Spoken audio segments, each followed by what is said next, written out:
takes over. "Do you know what?" asked Percy. "What?" grunted Gordon. "Do you know what?" "Stupid," snapped Gordon. "Of course I don't know what, if you don't tell me what is."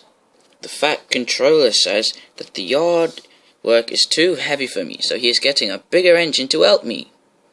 "Rubbish," said James. "Any engine could do it. If you would just work more and chatter less, this yard would be a sweeter, a better, and a happier place." "You are right, James," said Gordon. "I concur. Percy talks too much." Percy was horrified. "I will show you that this new engine will be really useful." Percy went to go play with freight trucks in the yard. "That silly old signal," said Percy. "No one listens to you after that accident." Percy pulled into Knapford Station. He had had a very trying day indeed. "Oh, look," said Gordon, "it's Problem Percy," as he was watching his passengers get off and on the train. "Too weak to do his own work," laughed Henry. "Hey, when does that new engine arrive?" laughed James. "Ha ha ha ha," laughed the three big engines. "He arrives very soon," said a loud booming voice from beneath the smoke. It was the Fat Controller.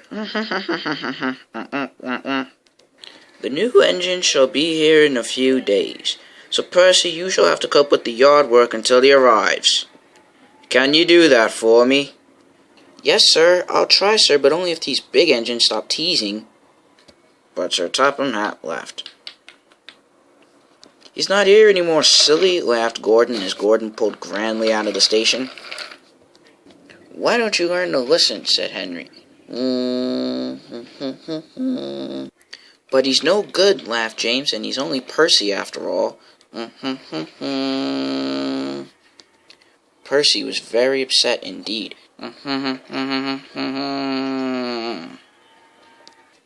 Percy had to cope with the bigger engines teasing him for the next couple of days.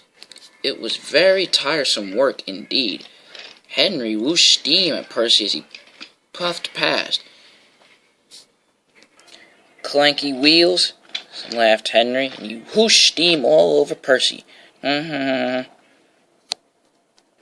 Percy was upset and puffed away. "They won't stop teasing me."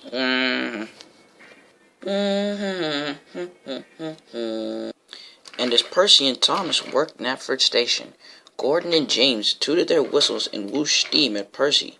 "Out of our way, slow steamer," they whooshed loudly.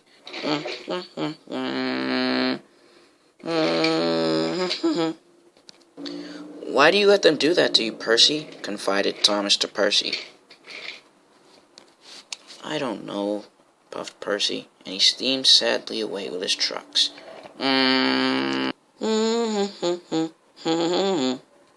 Later that day, Thomas spoke to Toby and told Toby all about it. "Percy just lets them bully him," said Thomas, "and it's not okay." "I agree," said Toby. "Something must be done." But neither engine knew what. A few days later, the new engine arrived. "Hello," said Sir Topham Hatt. "You must be the new engine. What's your name?" "Montague, sir," replied the new engine. "But everybody calls me Duck. They say I waddle, sir. I don't really, sir. But I do enjoy the name Duck. I am quite fond of it." "Okay then," said Sir Topham Hatt. "Duck it shall be."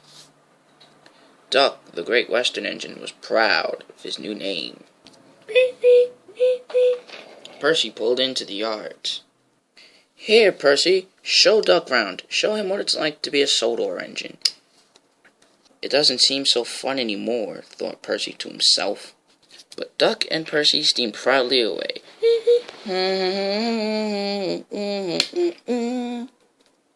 Gordon, James, and Henry watched Duck quietly doing his work.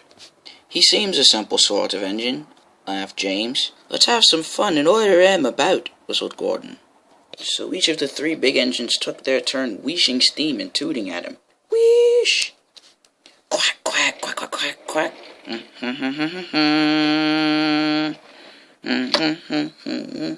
Wheesh! Smoke billowed everywhere.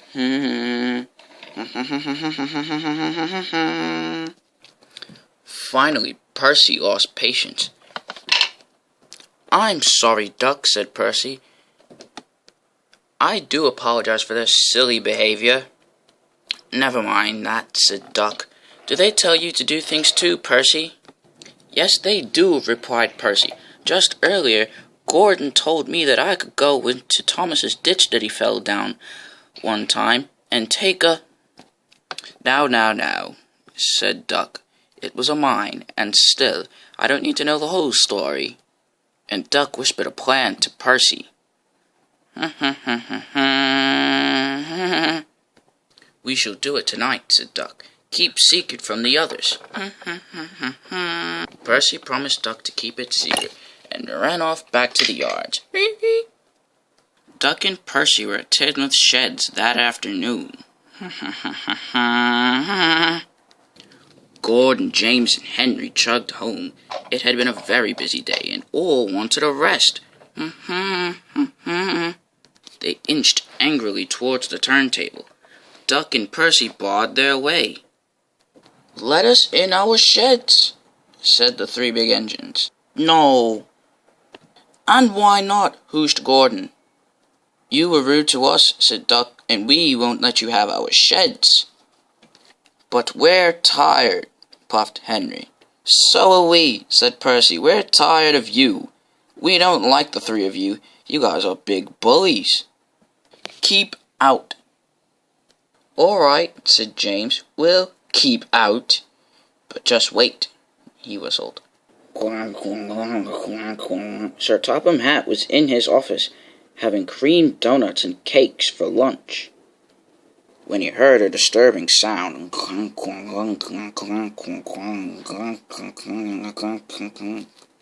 It was Gordon, James, and Henry inching towards the turntable that Duck and Percy were taking hold of.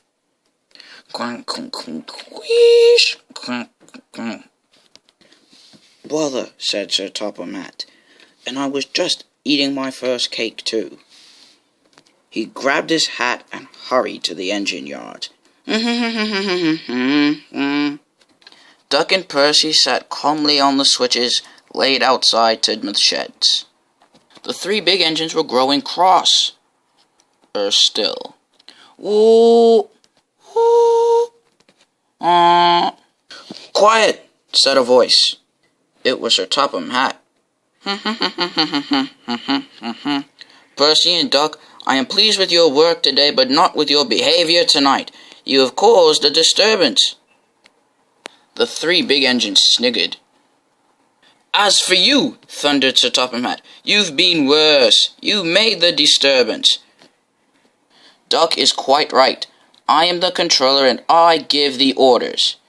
Now, Percy and Duck, stop being rude and give the other engines their sheds. And you three big bullies," said Sir Topham Hatt, "you will be shut up in the shed for the next few days." "Huh," said Gordon. "Few days off? Wouldn't I like it?" "Oh," said Sir Topham Hatt, "since you need a couple of days off, how about I let you take over the work in the coaling plant? You too, James. Henry, I know that tunnel's been missing you. You can go back to it as well." The three big engines were very cross, but Percy and Duck laughed. After Percy had run away back to the branch line, Duck was left with his new friend Edward to handle the work alone. They worked well together, and the big engines left Duck to himself.